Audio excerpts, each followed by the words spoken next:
Hello, everybody, and hopefully you have a good one wherever you're out there. And today we're going to be talking about somewhat a controversial subject. So feel free to disagree with me in the comments below and let me know what you think. I'm just going to attempt to define what is a sport car. And I'm going to use this article by Mr. Eric Stafford and from Car and Driver as kind of a point of a reference. Of course, I have a link to everything I show you in the description below. So what is a sport car? So when I read that article, the first thing that comes up to me, it was just a lot of discrepancy. Things I didn't agree with. So initially it goes, okay, here are the best sport cars of 2023, and the list goes to Miata, which no it doesn't need any further introduction. But if you don't know what this car is, this car fits the definition of a lightweight, independent suspension all the way around, true independent suspension. I'm talking about double wishbone suspension, and it's lightweight, front engine, rear wheel drive, a manual transmission, and you're good to go. Of course, the Miata to me is more famous for being convertible. So to me, I look at a Miata as more of a relaxed, a relaxed car. I don't know. When I drive the Miata, I really enjoy it because it just gives you a sensation of speed at very low speed. I own one. You drive in your favorite back road and, twisties back road, little mountains, whatever area, anytime there's little turns. And this car really complying, it's relaxed, it's really not expensive to run. To me, it is the epitome of a sport car. It really is. I think sport cars should be lightweight, two door, and just anyway, that's the way I see it. And this one is not convertible because obviously the Miata right now you can get it in the hardtop, and it's fantastic. So the fastback. So I think it's a great car, but obviously it's not fast. So a lot of people think a sport car has to be quite fast. Now that takes us to the next vehicle, the Subaru BRZ. I've driven the Alfa S, same kind of vehicle. That remind me of the Nissan 240SX. I think again, it's a great car, front engine, rear wheel drive. The suspension is not the same as the Miata, but it's still very good. But again, the problem with this is, I think, same with the Miata, is that when you buy those cars, you have to there's some modification required. If you've driven the BRZ, it's a nice car, but it definitely needs to upgrade the tires. It comes with tires that really give you no traction. I mean, it's great for if you go to autocross, you go to skid pad and you do like drifting, donuts, sliding. Totally, it's fun if you use for that purpose. But if you want to have some traction, the first thing you got to do is get rid of those tires and put some proper tires. So, anyways, it start to adds up. So, but again, it's a great platform to start from. The GR86, again, it's the same vehicle. I'm not even going to mention it. And then it goes on to the Supra. And then that's my problem. This is a very expensive car. Okay, the Supra is not cheap. Okay, it's a BMW and they're not cheap. Those cars are not cheap. And the Camaro, again, that does not fit my description of the sport car. So you can see I skipped the Supra very quickly because I just simply told you it's expensive. $60,000 in the United States, dealer markup, whatnot. We're looking at 63,000. It's not a cheap car. $63,000 is not a cheap car, and then automatically kind of, it's a great car. It drives great. It's a fantastic car. It's very fast, and right now to make it with a manual transmission doesn't fit the category of a sport car. Front engine, rear wheel drive. Yes, of course it does. It definitely does. It is a sport car. But to me, I feel like it's a lot of a car. I wish it just comes down a little bit, stripped down a little bit more, but they can't make it. If you want to get a stripped down version of a Toyota that's front engine wheel drive, you get the FRS and you get the GR86. So good for Toyota to give you that option. If you think this car is too big and too heavy, get the 86. So I have no negative comment about the Supra. It's expensive. It is what it is. Chevy Camaro. These are muscle cars. To me, muscle cars are an own term. I don't see a sport car. To me, muscle car is a muscle car. No one else does it like the Americans. You want a muscle car, you get a Camaro ZL1, Mustang, Shelby Mustang. These are cars you don't compare them to anything else. You don't say, hey, it's a sport car. No, I have this. When you have these cars, say I have a muscle car. And again, because what is a sport car to me? It has to be lightweight. That's what a sport car to me is a lightweight machine. Muscle car are not lightweight by definition. So again, you might think to yourself, why you keep, they are sporty. Look, you can take them to the track. Yeah, heck yeah, you can take it to the track. 'Cause these things are the beast at the track. You know, I've heard them. I haven't driven one, but I've seen them at the track. They're fat. And I mean by the track, I mean a circuit where there's turns, okay? I'm not just talking about a quarter mile. They're beast. See how wide the tires on this car is? I mean, owning this car is not cheap. Okay, you know, a couple of hot laps in this car, and then there goes your front tires, and there goes your rear tires. It depends, you know, if you keep it in check, the rear end of the car. So these things are fantastic cars, most definitely, and the Shelby, of course, it is. So they're fantastic cars. And now we go to the Corvette. To me, the Corvette is a race car. It's not anymore. We're not anymore at the level of sport car. To me, it is a difference between the Corvette, the Shelby, ZL1. These are literally race cars. They are made with lap time. They're designed to, you know, tackle the circuit. They're way too serious. A sport car, to me, is not a vehicle that's that serious. A race car is a serious vehicle. Camaro ZL1 is very serious. Okay, the Mustang, maybe not the base Mustang, but definitely the GT500, DR. Those things are very serious. The Corvette is very serious. It's stupid wide. If you haven't had a chance to drive a Corvette, it's a race car. It's insane. It's a legal road race car, and it's so wide. And I want to sit inside of it. It's amazing how, I don't know where the front tires are at. That's how much distance between me and the front axle of the vehicle. But of course, you get used to it. These are very serious machines, and I call them race cars. Next, the 780 Cayman. At this point, definition for this will be just a luxury car. It really is. Is it sporty? Absolutely. This is definitely a sporty car, but again, the definition will go to circuit, luxury, due to the fact that I find it really difficult if you have this car and you're just gonna thrash it around. It's expensive. It's not cheap. These cars are not cheap, and if you're just gonna thrash it around, find it to be difficult for me. The brakes, if you're not familiar how expensive the brake pads on this car, the tires, everything just adds up. Where again, to me, a sport car not to taken seriously. You cannot get in a Porsche and say I'm not taking this seriously. This car is serious, very serious machine. These are again race cars for the street. The Boxster is more of a relaxed version.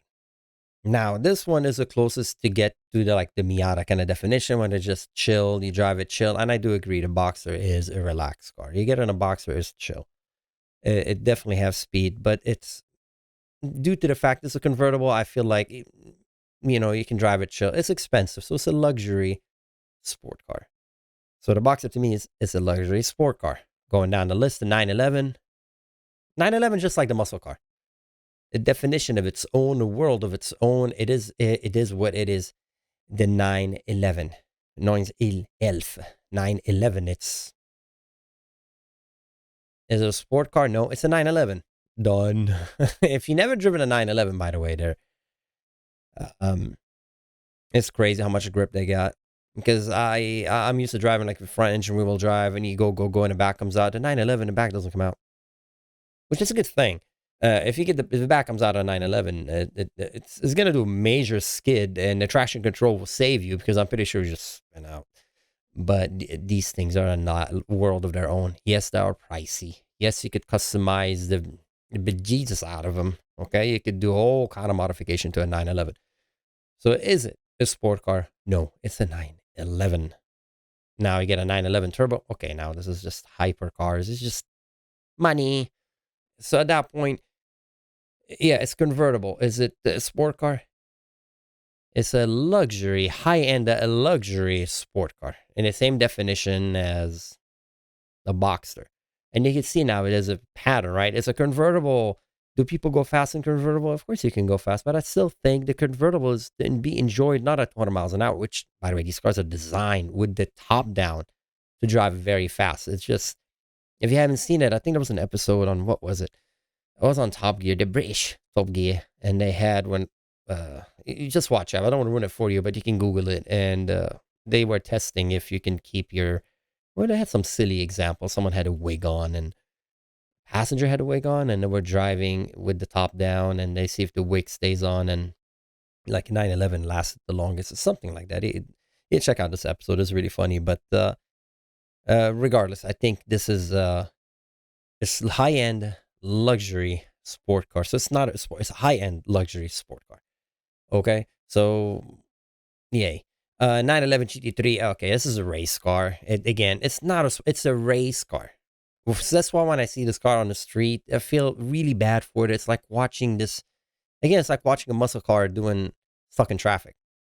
It's a muscle car. You hear the way it revs, it wants to go. Same thing with a 911 GT3. These cars are meant to scream, let loose in the track.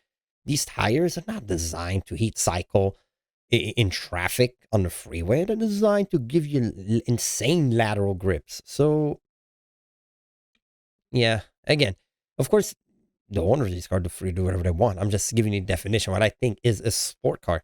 Going down the list, Ferrari F8. Oh, what do you think this is? Oh, this is a luxury vehicle. This is a luxury race car. It's a luxury race car. When you have a Ferrari F8, you don't say I have a sport car. It's not a sport car. It's a luxury race car. It literally it's luxury and race combined together to give you that package. So, is a GT3 a luxury race car? To me, GT is very much a race car. The reason it's luxurious is because it's well built. There's a difference between a well built and artistically well put together, like the Ferrari F8. To me, the Ferraris are gorgeous. I mean, they're designed to be they're not really form over function. They do care about the forms. So it's like form and function combined together, and only the Italians know how to do this. It's just a beautiful car, fantastic. They have their own legion of followers, so Ferrari requires no introduction. The Maserati MC20, MC Hammer. This is a race car. This is not a sport car. This is a race car. So it is done. I know you can drive this on the street. It's not meant to be driven on the street. It's meant to be racing in some event, but what event? And I mean, not to be negative, but honestly, what event you gonna race this car? That probably is an event you can race it. A specific event where you can take this car racing, but how many people are gonna do so? And I don't know. The best way to lose money, by the way, is start racing. That's the best way to lose money. So anyway, so this is a race car. It goes down to McLaren again. Yeah, you see the top down, but this is a premium ultra luxury race car. Sport car? I mean, just on the top down. At this point, yeah, it's a premium luxury sport car. But I mean, this is premium luxury sport car because yeah, it's again, you probably can drive it down at the beach with the top down, looking fantastic, driving a little slow. It's a fantastic car. Sounds great even at idle. But due to the fact the top comes off, automatically makes it to me a sport car. But because the price tag and how expensive it is and how fast it goes, because premium ultra luxury sport car. Now they call it exotic. I don't know what exotic mean. I think they just basically mean like the price. So yeah, anyways, out of all that list, which one I think is the best sport car? To be honest with you, I know we've seen all amazing cars, man. This is it. You want to drive a car where you don't care. The back comes out, boom, you hit something. Oh no, oh my god, man. It's repairable, it's fixable, it's not a big deal. It teaches you how to drive. You learn how to drive on it. You have a great fun. You wear out the tires, whoop-de-doo. Wear out the brakes, whoop-de-doo. Because, I mean, can you do the same thing in a 911? Yeah, but I mean, why did I choose a BRZ and FRS? Because I just think they're just bigger for no reason. You get the same amount of miles per smile out of a Miata than you get it out of a BRZ and an FRS, in my opinion. The GUR and the birds. My personal opinion. I think the Miata just this recipe is fantastic. It's just big enough for one person, and that's all you need. Just one person. Top goes down. Again, I'm not making this a commercial for the Miata just because I own one. I think they're just fantastic recipe. Because a sport car is not a daily. Again, it's a specialized machine in my opinion. Would I choose a 911 turbo over a Miata if I have the choice? Who would not take a 911? Who would not take a Camaro or the Shelby Mustang or a Ferrari? We would take it because we know the value of that car, right? Like, oh my God, all that money. But if you take the money aside and say you want to live with it, you want to deal with it, you want to repair it, and the cost, well, that's putting money in it. They're very expensive. They are a true race car. I don't think the Miata, you could race the bejesus out of a Miata, and you're not gonna get the same level of engineering you get out of, like the Supra, or you get out of a Camaro ZL1, because it's so many smart people, so many brainiacs sat down and designed the ZL1 to be what it is. Now, taking a Miata and making it faster and etc., it just requires a combination of specific parts and tuning. And I feel like if you're gonna get to that level, might as well get a car that's designed for the racetrack. But if you just want a sport car, it's again for the road. I mean, what's the speed limit around your neck of the woods? Average that out. How are you that thing breaks it in the first gear, the CL1. I mean, a hairpin and some mountain road. What's the speed limit on a hairpin? I don't know, 20, 15? ZL1, the engine is barely, not even at idles, below idles. The car is like sleeping on that turn.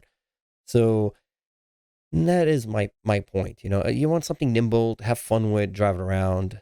I think that Miata is amazing. The Corvette, these things are race car. At the track, I saw the Corvette, I saw the ZL1. Oh my God, they're beasts. They could repetitively go around the circuit without any mechanical failures if left stock. They're fantastic. You might need to change the brake pads. You might put like track. The brake pads is something all these manufacturers, except for these are ceramic. They last repetitive use at up to a certain point. Okay, brake pads are wear items. Okay, the brake pads and tires. So, but beside that, these cars can do it all day long, all day long. I can say the same for the Miata. Stock Miata, no. Same thing with the FRS and VRZ. These cars, no. If you want to take them to the racetrack, you gotta start upgrading things because you're gonna run out of. When you put your foot on the brake pedal, it's gonna go all the way to the floor. I mean, nothing left. You're gonna boil your brake fluid. You're gonna wear out your brake pads. So, and with the case of the BRZ and FRS, your tires give you very little grip. You're drifting at like 30 miles an hour. So, anyways, but in conclusion, let me know what you think. It's just been like a little inside of my opinion. You can see I don't have much to say about the Supra. I think the Supra is good. Same thing with the M3s. They're not here. The M3, the M4. Those are good cars. Those are, but they're their definition of their own. Like to me, again, the M3 is front engine rear wheel drive, but the same thing as the Supra is quite expensive. It's a luxury. It truly is a luxury car. I don't treat it um, as a sport car the same way I look at a Miata, the cheaper version. Because to me, a sport car should be cheap. It should not cheap. The word cheap doesn't sound good. It should be better value, good value. And let's be honest, it should be cheap. It shouldn't be a $60,000 car because at that point, I feel like at 60,000. Now you're expecting a lot more, right? You want the infotainment, you want, I don't know, butterfly flaps on the exhaust so they could change the tone of the exhaust. You expect something like 400 horsepower. Things go crazy, you suddenly need bigger brake pads, bigger rotor, bigger tires, heavier car, more reinforcement because now you're going faster. So lightweight really saves you a lot. It saves you a lot in cost and gives you the sensation of speed without the how should I put it? The bigger the car, the more you need to engineer it more to define the physics. Because when you're turning a heavy car, it has a tendency to not respond, right? An object in motion will sustain motion. If you change it, it's kind of like it resists you. So to get that feel, a lot of money gets invested. If you look at these cars are not light. The Supra is not light. The Camaro is not light. The ZL1 isn't light. But as you can see, it has insane suspension, like electronic suspension with variables such and such and etc. It's designed with transmission that just picks the right gear with a rear smart differential. All these things work together to make the car turn in, and that stuff costs money. So again, I think these are race cars. And in conclusion, if you don't want this car, let me know what you think. That's just my opinion. I mean, again, I don't know anyone else who makes a very lightweight car. I mean, there was the Fiat Abarth, but they don't make it anymore. I think that thing is fantastic. You can tell the lightweight, the better. Yes, front wheel drive, but a lot of fun. Fiat Arbor is a lot of fun. The Civic Type R, that thing is just too big. And what else is there out there? Um, oh, but the Elantra N, again, it's just front wheel drive, 4 doors. I think that's just, again, this is just not really sport. It's just a sporty sedan. So, in conclusion, let me know what you think. It's just been like my opinion. I've been blabbing on for a minute now. So let me know what you think. I just felt like making this video. Did it clarify things? I hope it did. If it made you more confused, I apologize. But because the definition is, nobody makes a sport car. It's really hard. Again, they make race cars. They make luxury sport cars. But just a simple sport car. The Miata, the FRS, the BRZ. That's it. And that's all I can see right now. So if you know another vehicle, again, this is North America. This is in the United States, and obviously, if you're different country, you probably have other vehicles. In Japan, they have K cars. They're fantastic. Unfortunately, we don't have K cars here. So again, in Europe, they have different vehicles. They have Opel. They have Renault, Peugeot. We don't have these cars here. So this is what we have here in North America. So, anyways, as always, I hope you had fun. Take care. And I'll see you next time. Let me know what you think in the comments below. I'm pretty sure people are going to be disagreeing. All right. Take care, everybody. Bye-bye.